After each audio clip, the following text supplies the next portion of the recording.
అన్నట్టు ఎప్పుడు మర్చిన తిరుమలకు పోవాలల్లా ఏడుకొండల ఎంకన్నను దర్శనం చేసుకోక చాలా వద్దులైతుంది.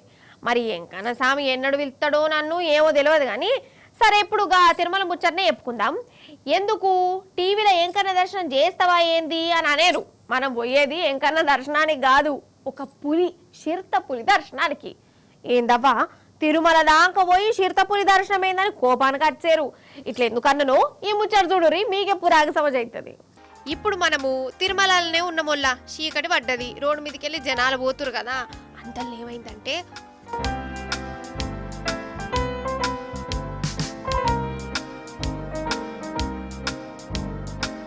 ఓర్ నాయన చూసినవా, పిల్లి కాదు పులి, పులే చిరుత పులి బండి మీద పోయేటోళ్ళ మీద పడ్డది. ఇంకా నయం వాళ్ళకేం కాలే, జర్రుమని దూసుకుపోయిర్రు. అసలు బండి మీద ఉన్నోళ్ళకి అది పులని ఎరుకైందో లేదో అగర్సే తెలితే వాళ్ళకి వాళ్ళ నిద్ర పడుతుందా అన్నమన్నది తింటారా?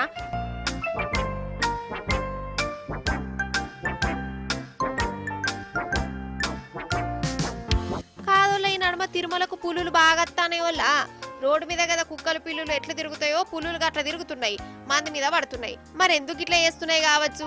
జంగిల్ ఆఫీసర్లు ఏం చేస్తాండ్లై ఉండాలి. ఎంకన్నా కాడికి పోయే తొవ్వల్ని ఈ పులులు ఎందుకు వస్తున్నాయో ఏమో పట్టు.